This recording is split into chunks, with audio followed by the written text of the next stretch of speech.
Hi, I'm Mr. Miyagi, and this is Mr. Miyagi's Workshop. Well, I know I haven't put out a video in a little bit, but I'm doing one now. I don't know if you all know that I'm kind of a four-wheel drive nut. I've got a couple of them. We just ended up buying another unit, another four-wheel drive unit, and I need to do some work on it. So I'm going to be doing a little short video series on this. It's on a Mitsubishi Delica, or Delica as the Australians call them. They're a four-wheel drive van, and I'll show you here in a second a couple of the other vehicles that we use when we go out four-wheeling. But just remember, spring is here. This is a 57 GMC panel that we've got kind of a sleeper setup in it. We don't really do the four-wheel drive in this one. It's just kind of like the soft road areas that we like to take this one on. But you can sleep inside of it and you can camp out of it. And if you're interested, it is for sale.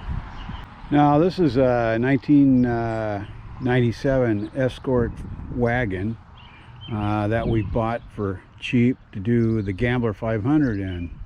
It's a little 5-speed stick shift, and it's fun to handle. It's only front wheel drive, but it's a fun. We've taken this places where four-wheel drives fear to go, but we went through there and we got stuck. But hey, it's got a winch on it too. Pretty cool.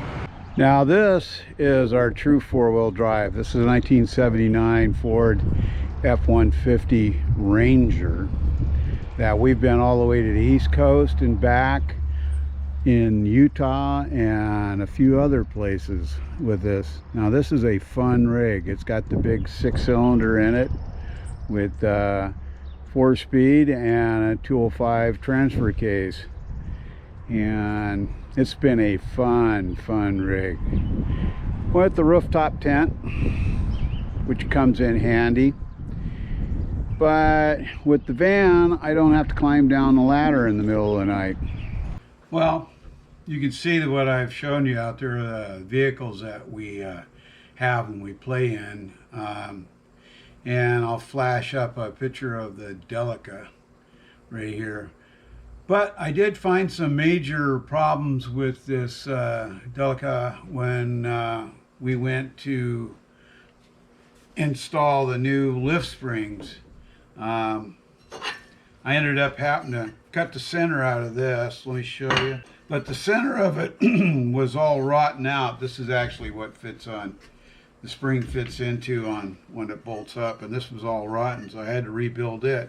But also the frame was kind of shot. So I'll get in here getting some pictures of that area and some filming, and we'll show you where we're at. So let's get to it. Let's crawl underneath and see what we can find. As you can see, we got this thing pretty well stuffed in this shop here. I used a little bit of Vaseline and slid it through the door. So we got a little diesel in it, little 2.8 diesel with a turbo.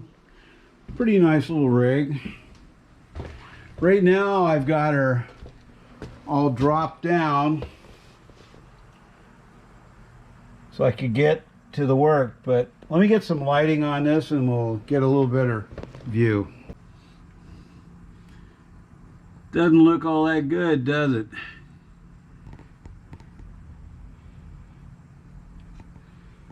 Pretty sketchy.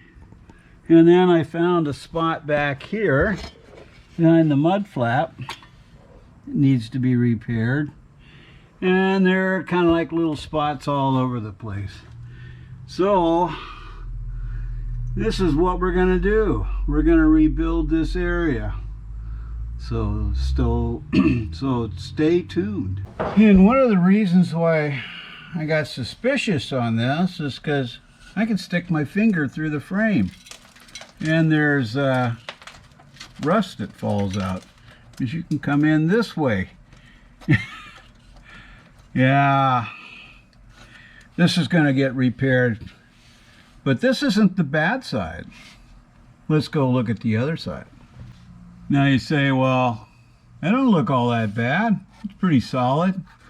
Well, I can stick my whole hand up in there, and I'll show you why.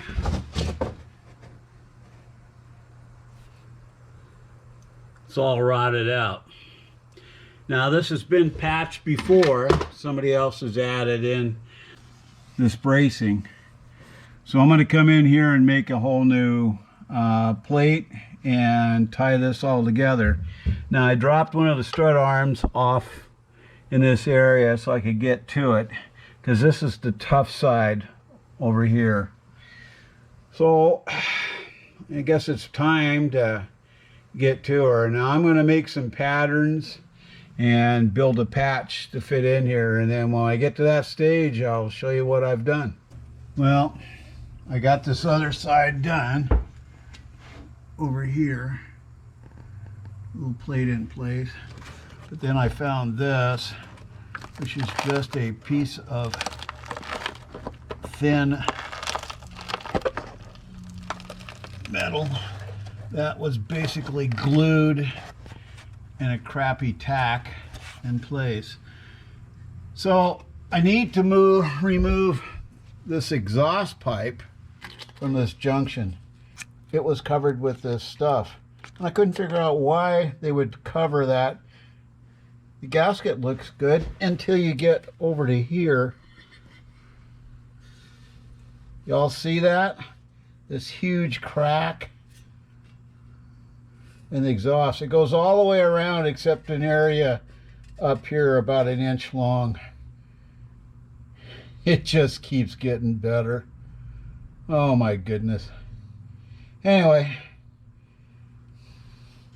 I'm going to go back over here to this other side and see if I can't get this exhaust pipe to loosen up. I've sprayed it down with CRC. On both the bolts, and hopefully that will break loose. And then one more thing.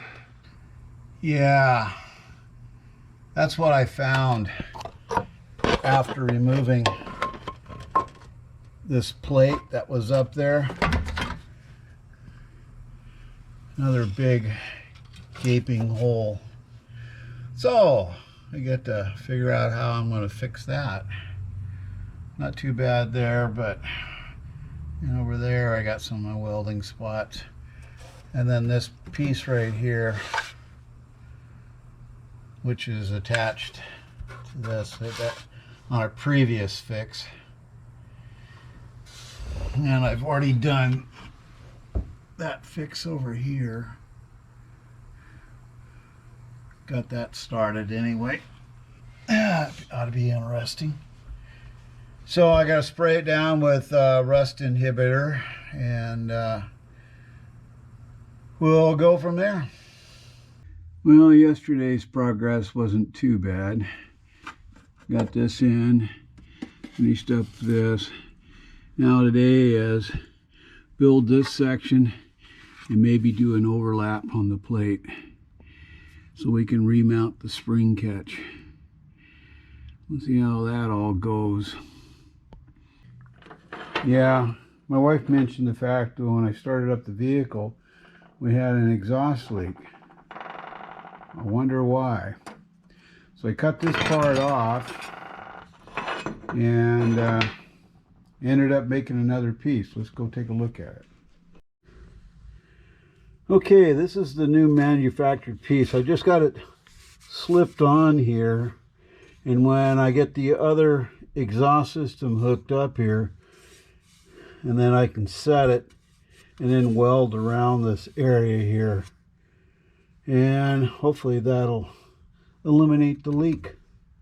Okay, so you can see this area here, I didn't get a very good weld on it I mean, it's a good weld, but it's not a beautiful looking weld. And all of this is kind of crappy metal to weld to. I have a feeling, this is new, but all the stuff I have to weld to is, it gives me an impression that it was soaked in salt water. So when you have salt crystals or penetrate into the metal itself, it makes it difficult to weld. But it's a hell of a lot stronger than it was. Now we're going to move over to this side and repair that. It don't look good either. So that's today's project. Clean this area all up and get it recoated. I'm going to probably drop this whole system out of the way and move this brake system a little bit so I get a little bit more room. So this is what I got accomplished. I got a whole new plate put in here, popped in the holes and such. But still have to do this. I still have to repair this area here, and then I need to repair just a little bit of this area over in here. Okay, this is what I got finished this morning. The welds aren't as pretty as I'd like, but when you're welding against metal that's rusty and probably had a lot of salt on it, you don't really get a pretty weld. But anyway, there we go. Still have to go to the other side over here, but moving on. Okay, this is the rear driver's side, right rear. I had to patch that. Looking pretty good now.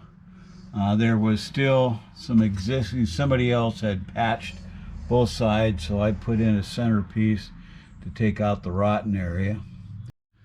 Now the passenger side, I was able to make a full plate to fit in there. You can see that, wrap that all the way across, punched the holes in it and everything. And then we'll go underneath here and take a look too. Okay, this is the passenger side fix. And a small panel up front, because that's basically all it really needed. But that's looking a heck of a lot better than it was. Like I said, the welds aren't my best I've ever done, but they're solid. They're not going anywhere. Let's look at the driver's side now. Okay, so this is the driver's side. There was an existing patch here that I filled in and went over and filled in this area right here, but made the plate going underneath there to fill in. It's been undercoated a little bit here. I'll put a little bit more on. And now it's just clean up the rest of the components and paint them and start installing it back together again. Once I've got the springs and everything in there, I'll give you another look. Okay, here we go. It's all back together. Got the new overload coils in and the new shocks. Both sides. Lift kit from Iron Man, and still have the front to do.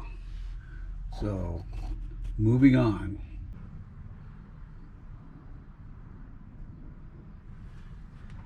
Well, I hope you liked this episode on the Delicatastrophe. We did the rear end rebuild of the frame and everything. We're going to start on the front here next week, so I'll be filming that. But if you like this episode, please like, share, and subscribe. And don't forget to hit the ringy dingy button for the next episode coming up. And for you guys out there with the XS 650s, yes, I'll be back making filmage on that. But right now I'm working on the Delicatastrophe. So hope to see you on the road. Be safe out there. Ciao.